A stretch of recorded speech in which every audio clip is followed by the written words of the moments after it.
ഇത്തരം ചർച്ചകളിൽ വന്നുപെടുന്ന ഏത് കോൺഗ്രസ് ആഭിമുഖ്യമുള്ളയാളും അല്ലെങ്കിൽ ഏത് കോൺഗ്രസ് നേതാവും ആകെ ഉയർത്തുന്ന ദുർബലമായ വാദമാണ് അങ്ങ് ചോദ്യത്തിൽ കോൺഗ്രസിൻ്റെതായി തന്നെ പരാമർശിച്ചത്. എന്താണ് ആ വാദം?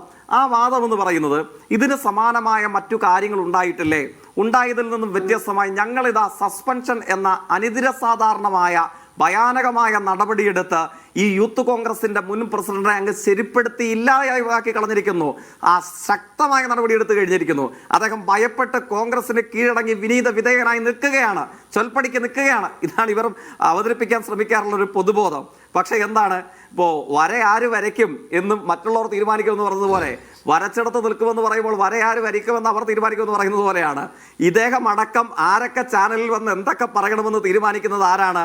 ഈ ക്രിമിനലൈസ്ഡ് സെക്ഷൽ പെർവേർട്ടുകളെ പിന്തുണയ്ക്കുന്ന ഒരു ഗ്യാങ് കോൺഗ്രസിൽ വളർന്നു കഴിഞ്ഞിരിക്കുന്നു. ആ ഗ്യാങ്ങിന്റെ കീഴിലാണ് കേരളത്തിലെ AICCയുടെ ജനറൽ സെക്രട്ടറി മുതലുള്ള ആളുകൾ, അദ്ദേഹത്തിന്റെ ജീവിത പങ്കാളി. അങ്ങനെയല്ല ഡോക്ടർ ആശയെ പറയേണ്ടത്. അവർക്ക് സ്വതന്ത്രമായ അസ്തിത്വവും അഭിപ്രായമുള്ളയാളാണ്. ഡോക്ടർ ആശ മുതൽ നമ്മുടെ ഷാനിമോൾ ഉസ്മാൻ മുതൽ ബിന്ദു കൃഷ്ണ മുതൽ നമ്മുടെ നാട്ടിൽ എത്ര വനിതാ കോൺഗ്രസ് നേതാക്കന്മാർ, ആദരണീയനായ കേരളത്തിന്റെ ലീഡർ ഓഫ് ഒപ്പോസിഷൻ എന്ന കേരളത്തിന്റെ പ്രതിപക്ഷ നേതാവ്, CWC മെമ്പറായിട്ടുള്ള കേരളത്തിന്റെ മുൻ പ്രതിപക്ഷ നേതാവ് രമേശ് ചെന്നിത്തല, ഇപ്പോൾ ശ്രീ രാജ്മോഹൻ ഉണ്ണിത്താൻ, എത്ര കോൺഗ്രസ് നേതാക്കന്മാർ അമ്പു കൊള്ളാത്തവരായി ആരുണ്ട് എന്ന് ചോദിച്ചതുപോലെ കോൺഗ്രസിൽ ഈ ലൈംഗിക അതിക്രമ വൈകൃതത്തെ വാക്കുകൊണ്ടെങ്കിലും തള്ളിപ്പറയാൻ ഒരു തവണ മുമ്പോട്ട് വന്നിട്ടുള്ള കോൺഗ്രസ് നേതാക്കന്മാർക്ക് ഈ ക്രിമിനലൈസ്ഡ് സെക്ഷൽ പെർവേർട്ട് ഗ്യാങ് കൊടുത്തിട്ടുള്ള സ്വീകരണം എന്തായിരുന്നു? കേക്കച്ചൻ എന്ന് കേരളത്തിന്റെ പ്രതിപക്ഷ നേതാവിനെ വിളിച്ചത് ആരാണ് ശ്രീകുമാർ സാറേ? പ്രതിപക്ഷമാണോ? DYFI ആണോ? അല്ലെങ്കിൽ ഇടതുപക്ഷത്തിന്റെ അങ്ങ് സൂചിപ്പിച്ച സൈബർ ഹാൻഡിലുകളാണോ? ഈ കോൺഗ്രസിന്റെ അഭിമാനകരമായ പുകൾപ്പറ്റ പാരമ്പര്യമുള്ള വനിതാ നേതാക്കന്മാർ ഷാനിമോൾ ഉസ്മാൻ മുതൽ ബിന്ദു കൃഷ്ണ മുതൽ വലിയ നിരയുണ്ടല്ലോ കോൺഗ്രസിന്. അവർ ഡോക്ടർ ആശ വരെ നീണ്ടു നിൽക്കുന്ന ആ കോൺഗ്രസ് ആഭിമുഖ്യമുള്ള അന്തസ്സുള്ള മഹാഭൂരിപക്ഷം വരുന്ന വനിതാ നേതാക്കന്മാർക്കെതിരെ ഈ മാതിരി വർത്തമാനം കേട്ടാൽ അറപ്പുളവാക്കുന്ന പച്ചത്തെറി കോൺഗ്രസ് നേതാക്കന്മാരുടെ ആഭിമുഖ്യത്തോടെ ആശീർവാദത്തോടെ വിളിച്ച് ഓടിച്ചത് ആരാണ്? ഇടതുപക്ഷമാണോ? അതോ ഈ ക്രിമിനലൈസ്ഡ് സെക്ഷൽ പെർവേർട്ട് ഗ്യാങ്ങിന്റെ കീഴിൽ പടർന്ന് പന്തലിച്ചിട്ടുള്ള വളർന്ന് പുളയ്ക്കുന്ന ഈ സംഘമല്ലേ? നിങ്ങൾക്ക് എന്തു ചെയ്യാൻ കഴിഞ്ഞു എന്നുള്ളതാണ്. ഒരു സസ്പെൻഷൻ എന്നിട്ട് CPIM ആണ് ഇതിന് കാരണക്കാരൻ. ഞാൻ ചോദിക്കട്ടെ, ആങ്കർ മറുപടി പറ. അങ്ങയുടെയും എന്റെയും ഒക്കെ പരിമിതമായ ചരിത്രാനുഭവങ്ങളിൽ, വായനകളിൽ ഈ കേസിന് സമീകരണങ്ങളുണ്ടോ? This is an unusual and unprecedented case.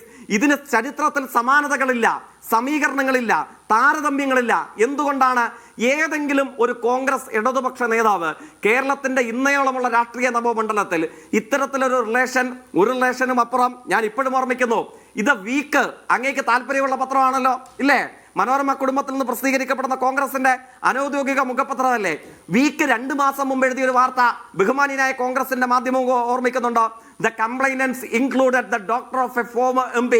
ആരാണെന്ന് മാധ്യമ പ്രവർത്തകൻ അറിയാം, എനിക്കറിയാം, ആദരണീയനായ കോൺഗ്രസ് നേതാവിനറിയാം. കേരളത്തിലെ മുൻ MPയുടെ മകൾക്ക് നേരിട്ട ദാരുണ പരാതിയുടെ കരച്ചിലും വിങ്ങലുമായി ഡൽഹി AICC ആഫീസിന് മുമ്പ് കൈകൂപ്പി നിന്നില്ലേ? കേരളത്തിലെ ബാർക്ക് റേറ്റിംഗിൽ 1ഉം 2ഉം സ്ഥാനം അവകാശപ്പെടുന്ന ചാനലിലെ വ്യത്യസ്ത സ്ഥലങ്ങളിൽ ജോലി ചെയ്യുന്ന മാധ്യമ പ്രവർത്തകർ, വർഗീയത രാഷ്ട്രീയധാരയായി ഉയർത്തിപ്പിടിച്ച മറ്റൊരു ചാനലിലെ മാധ്യമ പ്രവർത്തകർ, പത്തനംതിട്ട ജില്ലയിലെ സമുന്നതനായ കോൺഗ്രസ് നേതാവ്, അദ്ദേഹത്തിന്റെ കുടുംബവും, എത്ര പരാതികളുണ്ട് കോൺഗ്രസ് നേതാവ് AICC ആഫീസിൽ വന്നതും മാധ്യമ സ്ഥാപനങ്ങളിൽ വന്നതും. അതായത് സ്ത്രീയുടെ വസ്ത്രം ചുറ്റിവെക്കുന്ന ഒരു കോലിനോട് പോലും ഈ സെക്ഷൽ പെർവേർട്ടായിട്ടുള്ള ക്രിമിനൽ ചിന്താഗതിയുള്ള മറ്റേതു നേതാവ് കോൺഗ്രസിലും CPM-ലും ഇടതുപക്ഷത്തിലും RSS-ലും ഒക്കെ കേരളത്തിലുണ്ടായിട്ടുണ്ട്. ഇതിന് ചരിത്രത്തിൽ സമാനതകളില്ല, ഉദാഹരണങ്ങളില്ല, സമീകരണങ്ങളില്ല. ഒരു കാര്യം കൂടെ ഞാൻ പറഞ്ഞേക്കാം, ഇത് സംഘടനാ നടപടി കൊണ്ട് പരിഹരിക്കപ്പെടുമെന്ന് അങ്ങ് വിചാരിക്കരുത്. സംഘടനാ നടപടിയെടുത്ത് തിരുത്തി നേർവഴിക്കാക്കാൻ പറ്റുന്ന ഒരു മുതലാണ് ഈ സാധനമെന്ന് അങ്ങ് കരുതുന്നുണ്ടെങ്കിൽ അങ്ങേക്ക് നല്ല നമസ്കാരം. കാരണം എന്താണ്? ഇതിന് മെഡിക്കൽ ചികിത്സയാണ് നൽകേണ്ടത്. ഞാൻ വളരെ ഗൗരവത്തോടു കൂടെ പറയുന്നു, അങ്ങേക്ക് അക്കാര്യത്തിൽ തെറ്റിദ്ധാരണയുണ്ടെങ്കിൽ സംഘടനാ നടപടിയല്ല വേണ്ടത്. അങ്ങ് പറഞ്ഞ ഈ വൈബ്രന്റ് യൂത്ത്, ഞങ്ങൾക്കൊക്കെ അസൂയ അല്ലേ? ഇടതുപക്ഷത്തിന് ആരോടാണ് അസൂയ കോൺഗ്രസ് നേതാവേ? വയനാട്ടിലെ പാവങ്ങളുടെ പേരിൽ കേരളത്തിലെ ഓരോ നിയോജക മണ്ഡലത്തിൽ നിന്നും 8 ലക്ഷം രൂപ വീതം പിരിച്ച് പുട്ടടിച്ച് മുങ്ങി നടക്കുന്ന ഈ യൂത്ത് കോൺഗ്രസ് നേതാക്കന്മാർ അസൂയോ? ഞങ്ങൾ ജീവിച്ചിരിക്കുന്ന പറമ്പിന്റെ ഏഴയത്തുള്ള ഒരു മനുഷ്യന് പോലും ഇത്തരം സമീപനം ഉണ്ടാകില്ല.